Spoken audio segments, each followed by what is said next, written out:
Mais enfin, ce serait quand même au moins la troisième affaire de détention de drogue chez les Insoumis, puisqu'il y a Monsieur Boyard qui l'a revendiqué lui-même être un dealer, et Monsieur... Bienvenue dans cette nouvelle vidéo pépite. Aujourd'hui, Jean-Philippe Tanguy réagit à la garde à vue de Rima Hassan, eurodéputée de la France Insoumise. La raison officielle, apologie du terrorisme, suite à un message posté sur les réseaux sociaux. Jusque-là, l'affaire est déjà explosive. Mais ce n'est pas tout. En cours de journée, pendant cette même garde à vue, les policiers découvrent sur elle 2 grammes de drogue de synthèse, ce qui rend cette affaire encore plus troublante. Je vous laisse écouter la réaction de Jean-Philippe Tanguy. Rima Hassan, qui est entendue depuis ce matin pour apologie du terrorisme, pour un message qu'elle a posté sur les réseaux sociaux il y a quelques jours. Et en cours de journée, pendant cette garde à vue, 2 grammes de drogue de synthèse ont été saisis sur elle par la police. C'est pas pour ça qu'elle était au commissariat. Quelle est votre réaction ce soir ?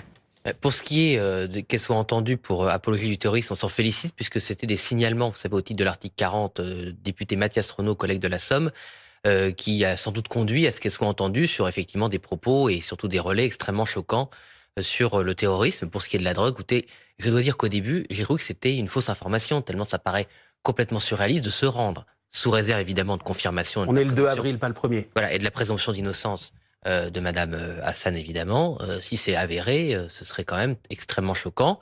Bon, je rappelle, sans faire le lien, parce qu'il n'y a pas de lien systématique, mais enfin, ce serait quand même au moins la troisième affaire de détention de drogue chez les Insoumis, puisqu'il y a Monsieur Boyard qui l'a revendiqué lui-même être un dealer, et Monsieur Carbat... Monsieur Boyard a dit qu'il l'avait vendu et qu'il l'avait vendu il y a très longtemps avant d'entrer en politique. Très bien, mais enfin, il l'a revendiqué lui-même. Non, ça pourrait laisser penser qu'il deal aujourd'hui. Ah oui, excusez-moi, c'était pas l'intention, c'était pas de troubler, c'est effectivement ce que vous avez dit. Et Monsieur Carbrat, donc, qui a reconnu avoir acheté de la drogue à un mineur avec une partie de ses frais parlementaires. Donc ça devient vraiment un problème comme structurel dans le groupe insoumis et dans les parlementaires insoumis, si c'était avéré, évidemment. Problème structurel chez les Insoumis. Bah, que vous avez 3 de vos parlementaires sur 70, ça devient un problème. Est-ce que vous pensez, vous estimez que Rima Hassan devra s'expliquer sur, si tout cela est bien sûr confirmé, mais ce sont des informations récoltées par le service police-justice de BFM TV, sur la présence donc de cette drogue de synthèse sur elle ou dans son sac à main? Elle doit clarifier la situation, s'expliquer? Bah, j'imagine, oui, mais enfin, compte tenu de ce qu'on connaît des Insoumis, ils vont sans doute se victimiser. D'ailleurs, ça a commencé sur les réseaux sociaux. Les différents cas des Insoumis se sont victimisés, expliquer que c'était pas de sa faute, qu'elle était persécutée par je ne sais quelle police politique. Enfin, tout ça n'est pas très sérieux. On a l'habitude, donc je n'attends pas grand-chose sur la point de vue des valeurs et de la dignité de la défense collective des Insoumis, malheureusement. On est habitué.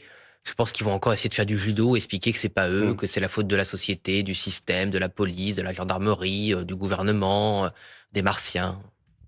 J'attends avec hâte vos réponses en commentaire, et à très bientôt pour une nouvelle vidéo pépite.